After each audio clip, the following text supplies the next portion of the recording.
Hey guys, Dan here with Sterling Self Defense and Badger and Pedro and Zach. Everybody follows me all over the place.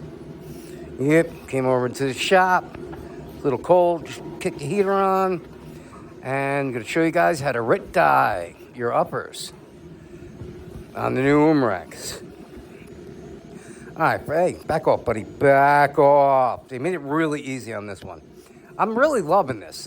Great design. They thought about so many different things. Badger, it's like you've never seen me before. Come on. He's showing off for the camera. He always does it. Dude, you're under my arm. Get out of here. Go away. Jesus, for the love of God. Be like Zach. Go. No, just because I said your name, don't come over. Get away. Get away. Sorry, guys. All right. So everybody doesn't want their orange jumper. Some people do, some don't. But they made it really easy on this one. Basically, you need a punch like this. I forget what size this is. But basically, you need a punch that fits inside that hole. Okay, but you need your gun to the right. Because when you have a... hold on, let me grab one. When you have any markers held together with posts, you're going to find one... I need light. One side is knurled. You don't want to punch that one through. You want to take it out on the knurled side. See the knurling there? Now, if you punch it out this way, you're going to punch the knurl all the way through, and it strips the plastic out on both sides. So, face your gun to the right. This one's already punched out, but, and it punches out this way. And so remember to aim it this way, otherwise, because you can't see the knurling till it's punched out. So, I, of course, punched it out the wrong way in the first shot, just a little bit to see the knurling, and then I turned it over. But there you go, basically a little hammer, tap in there, stick your punch in the hole. It could be a smaller punch too, and tap it through till it's sticking out, pull it, and it comes off with the one. Just one, which is great. Usually it's more than one, but you got to reset these in there like that when you put it back on. But it's awesome that it's only one. So it's only one punch you got to take out. And another thing you got to do before you rit dye it, you have to take out your sights because you don't want to dye them. So there's a little round one that goes there. You can use the same punch. Get behind it, push it out. You can use the same punch. You need a small punch for this one, a real small punch. Where did I put it? I don't know where it is. I just used it. No, I can't find it. But anyway, a small enough punch to get in that hole. And be careful with that one because it can crack really easily. Where did I put it? And I probably lost it already. Come on, it's neon green. I should be able to see it. I should have cleaned off my desk first. Well, anyway, it's a straight little one that looks like that. And apparently I cannot find it. So, to rit dye this black... super easy. I'll have them on the website. You can buy them black. They're going to cost more because I got to take it all apart and that. So you can do it yourself, which is very easy. So take your upper piece off. Over to here. And you want to clean this with alcohol. Is fine. Just clean it down and put gloves on so you don't leave little fingerprints all over it. Now, rit dye. This is the one I use. There's also a cheaper powdered version. You can get them both on Amazon. This one's more expensive, but it works good. And they have a rit powdered base. It's a lot cheaper. Follow directions, just mix it in water. It's basically the same thing, but it's a lot cheaper. So basically, you want a pot. I got a bigger pot here because I'm going to do a bunch of other parts while I'm doing it. Badger, this is something you'd like to help with? And if you don't have acetone is a good thing to have. Get to that in a minute too. Not all guys use acetone. I do, but I use acetone for cleaning. That's good. It gets all the oils off, any grease that's on there. But you guys don't need a big pot like this. A pot like this is fine. And you want to be at 130 degrees. If you got an electric oven, you got high, medium, low. Get a little turkey thermometer. Test your water that way. Or if you have one of these NutriWave little oven things, are awesome. Magnetic heating, induction, they call it heating. You can actually set temperature, which is great. If you have an electric cooktop, you can set temperature too. But you want 130 degrees, and you want to have it soak for about 30 minutes, 25 to 30 minutes. And okay, so basically you just want to have enough water in here. Don't do anything with dye yet. Fill enough water where it's just over the top of whatever you're going to be dyeing. If you're going to dye something else while you're at it. And if you want to practice, if you've got an old broken toy or a broken piece of plastic around, you can practice with that. But it's real simple. It's really hard to screw this up. I mean, like, super freaking hard. And a lot of the guys tell you, okay, you need an exact measurement on how many cups, and don't worry about any of that. Fill up enough water to just get above this, and then add the Rit dye, slowly mix it up, until you really can't see to the bottom through the Rit dye anymore. That's all you need to do. That's what I do anyway, because I also do big batches like this. And your Rit dye, you can save it. When you're done doing all this, you can put it in a container, old soda bottle or something like that, close it up, and save it for a later project. But then when you use it, you take it out and you want to use it again, and even with your first batch, take a little acetone after you fill the water up, after you get the Rit in, before you heat it, splash a little acetone in the water and mix it up. It opens up the cells, the corpuscles, because plastic is just a bunch of little cells. It opens them up, and it has it take the dye a lot better and a lot deeper. This way, if you scratch it, you're not going to see it, because it's more than one layer in there, and it really helps. And if you're reusing the dye next time, use it again. Same thing, just a little squirt. Don't ever do it when it's hot. Like later, oh, I don't think I added enough, and this is already heated up. Do not add it, because it'll bubble and splash out. You never add this to any heated water. Do it before, and if you forget, don't add it or turn off, let it cool down, then add it later. Super dangerous. The stuff is very flammable, and if you're working on a stove, you put that in, it splashes out, hits the flame on the stove, you got a fire. So super careful, never add it to heat, and after you put it in, take it away from the area, away from any heat source. But, this one's nice. It's got a timer. Put it in for 30 minutes, and you're good to go. But super simple. That's it, guys. That's Rit dyeing. I mean, it couldn't be any easier. And Umrex just did a great job of making it easy. One punch pin. Older models, you had to take everything apart. It was a real pain.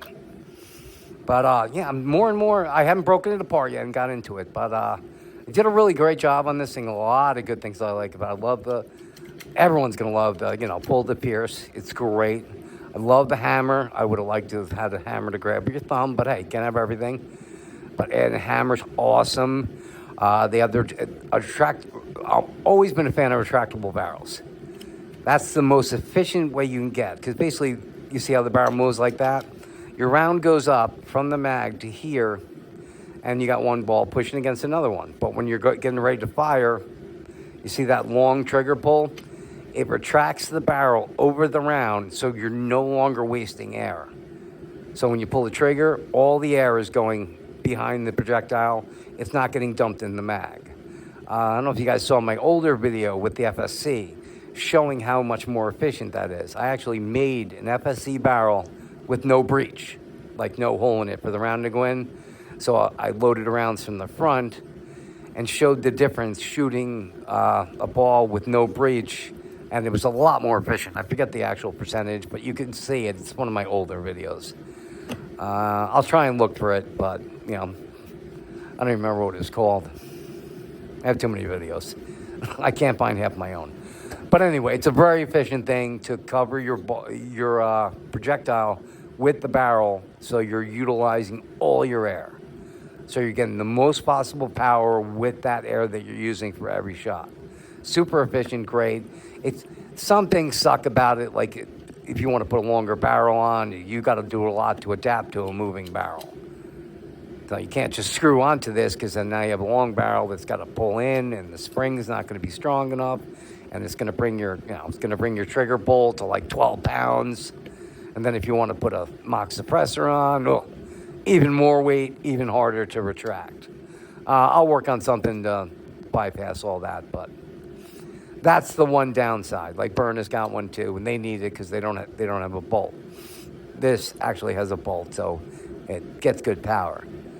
And they're saying 19 joules. It's actually like 21 joules. Yeah, I shot it quite a few times now, and I'm getting 20. The first shot's 21 joules, 20 joules. But yeah, quite a few 20, 21s, and it dropped 19. And at the bottom of the mag, it's still like 16 joules, which is pretty good. You know, I would have liked to have seen 35. They could have done it with this model, but you got to realize they're in Germany, and their law is 7 joules, and they're already 3 times past that. So they're really pushing the envelope there. But all in all, it's the metal mag, awesome. Love that. About time somebody, spent the extra money and did the metal mag. Ambidextrous mag drop, awesome. I don't know why everyone doesn't do that. I never understood that from the beginning. Why wouldn't you have it? Or it should be on this side anyway, not here where you got to wrap your thumb around. If you're going to put it on one side, it should be an index. But they got both sides and both markers, same one on the other one. Great idea. So far, yeah, I'm thinking it's great. Out of the box, 21 joules. It blows the burner away. All the burner customers come flying at this. And Rit dyed this black. It looks great. Well, I'll show you after I'm done. But a lot of good things. I'm going to pull it apart, see what else we can do. But I'm liking it. And it feels real good in the hand. Feels like a Glock, feels like a firearm. It's got that weight to it too. And not too chunky in the hand at all. Feels good. Feels like a real firearm with weight.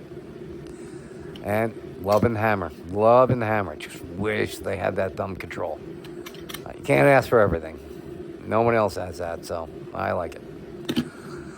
All right, so I'm going to get to dyeing this. Then I will come back and show you how it looks when I'm done.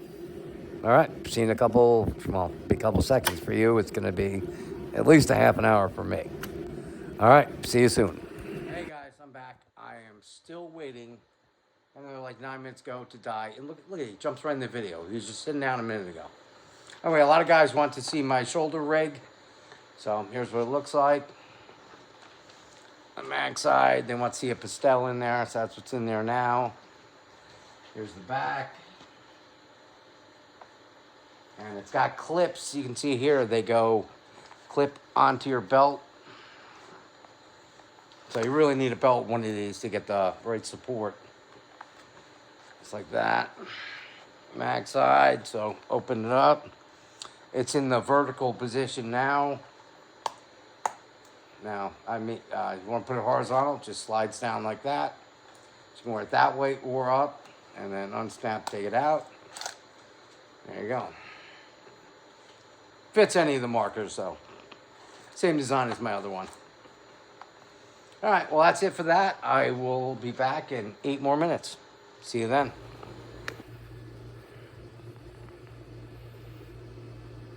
All right, we're back. I tried to tell you what a ham he is. Well, I'm not doing a video. He's just hanging out. As soon as he thinks I'm doing a video, he wants to be part of it. All right, I'm almost there. I need about another minute. Well, I'm waiting for that to finish up. I'll come over here. And here are the boosters. This is, I got a knurl. They come out of the white machine. Then they go over to the manual. I put a knurl on them. Now over here, they get the blow off and my pneumatic vise. Measure them up, make sure they're in the right place. Calipers are set. There we go.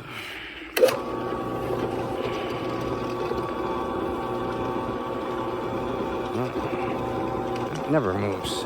Oh, I must be going low on air pressure. All right.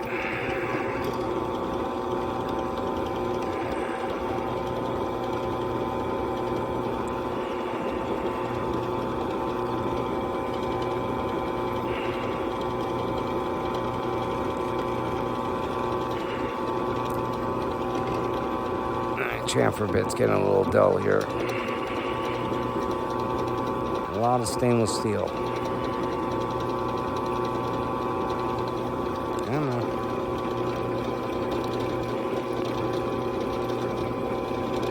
Time to flip it over. There's another chamfer bit on the other side. It's two-headed. It's like this is going to be the last hole for that one. You know what? I'm just going to change that right now because it's dull as hell. I've already done like 40 of them with this one side.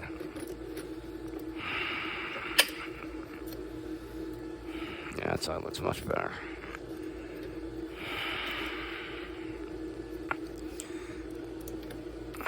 Oh, and guys, I forgot to tell you before, when you're RIT dyeing, when you're about 15 minutes in it, turn the part over. Just in case it's sitting on one side and it's not really getting the dye on the one side. So halfway through, turn it over.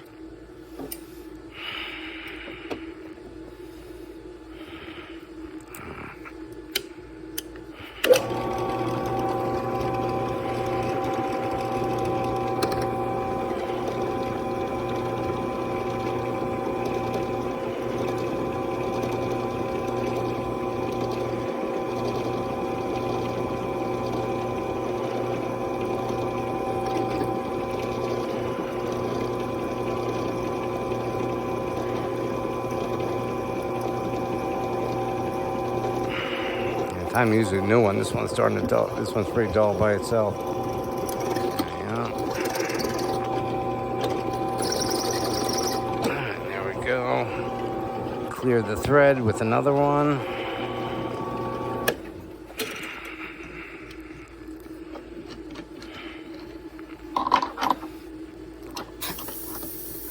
Take her out.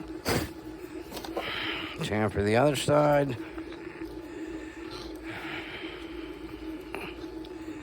Takes off all the burrs.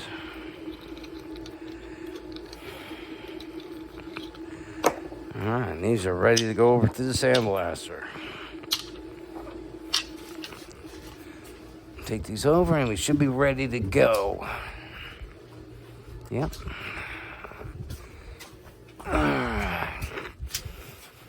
There's the sandblaster, a bunch of barrels and other parts. And new Beeman BP50. I was asking for the caps. Here's the caps. They're 15 millimeter. These ones are already sandblasted. Now I need to be cleaned and then painted. All right, let's go see what we're looking like. Quick Red Bull break.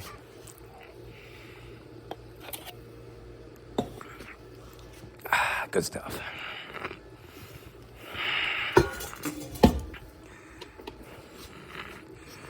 Nice to have a timer on it.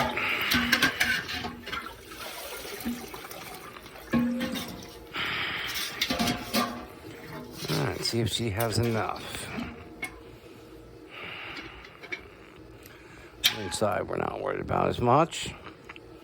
All right, now you got to clean her off real good. And we're going to take it into the parts cleaning. I'm going to check this part real quick. My last part of the night. Ah, it's done. Thank you, thank you. I got to turn these machines off. Ah, it is my last one, right? Yes, it is. Ooh, new tool holders. Put them in tomorrow. New probe. Stainless steel. Ugh, so much of it. Chips everywhere. Oh yeah, by the way, guys, some guys get deliveries from me. New markers. Oh, I gotta turn the switch off first. Hold on. Turn the phase converter off. And they're like, oh, I found little metal chips in there. I think something's wrong with the marker. No, chips are everywhere. In a shop, when you're working on metal, these things get everywhere. All over the floor. They track everywhere. So what happens, I have them all over me all day and night. So when I'm packing up stuff, I get chips and everything. I'm always covered with aluminum chips and stainless steel chips. All right, parts cleaning. Bathroom / parts cleaning / towel washing station. All right, yeah, you want to, sorry, it's a little dark in here, especially with these glasses on. You want to clean it real good. Get all that excess dye out of there. And you're not taking any dye off. It's already absorbed all it's going to take, so. And it's not heated up anymore, so it's not going to take anymore. Nice and cool.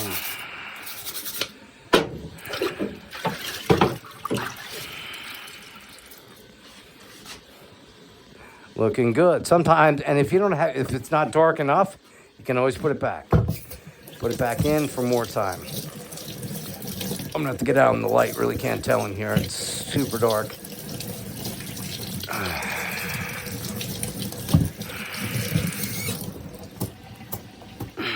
And it's looking pretty damn good. A lot better than that orange. Drying towel.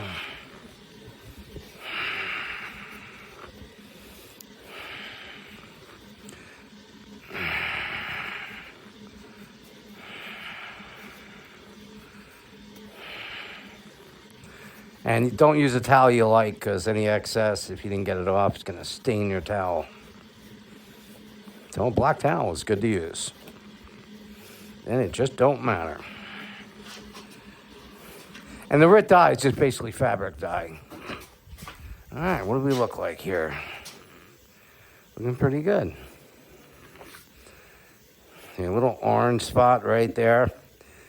That means there was I didn't clean the inside real well, because who cares? That spot though. Little oil on there, that's what'll happen. That I don't care about. That though, I'm gonna have to drop her back in to get that. I can't, yeah, I'm gonna have to. I can't leave that little bit. If you're lazy, you can just take a Sharpie and hit that, and you'll never notice because it's underneath, and hit that with a Sharpie. But if you get a little spot like that, take the alcohol, wipe it down real good, get the oil, whatever's on there, off, and spray a little acetone on it, clean it with the acetone, let it soak in for a second, and then put her back in. Like 10 minutes will clean that up. Badger, you coming or what? What are you doing? That part of the shop is closed for the night. I don't even know what time it is. Well, let's see what it looks like. I'm going to throw her back in for a couple minutes just to hit that spot, but let's get a look at her. All right, Badger, what do you think? Look good? Look good?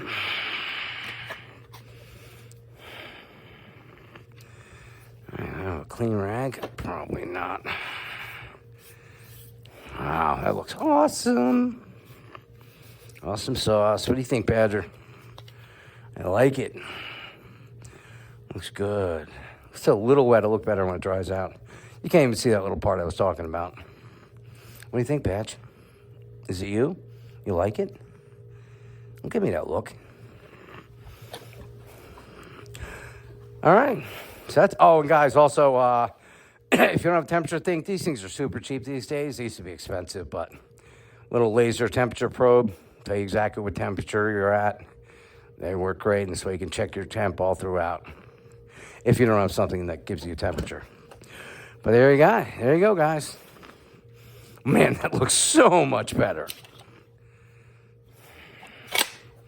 Yeah, I love that ejecting mag. Woohoo! Ambidextrous, so good.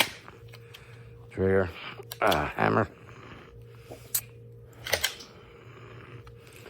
What do you guys think? So, we're easy to do at home, guys. So, just because you don't like the orange, don't let it scare you away. Super simple to fix that and cheap. This thing, you can get a small one for like $5. This one's like $10, probably, something like that. And water, a little acetone, pot. Everything else you got should have at home, do it. Water. Comes out good. All right, guys, that's it for this one. I will see you on the next one. Say bye, Badger. Bye, Badger. Stay safe.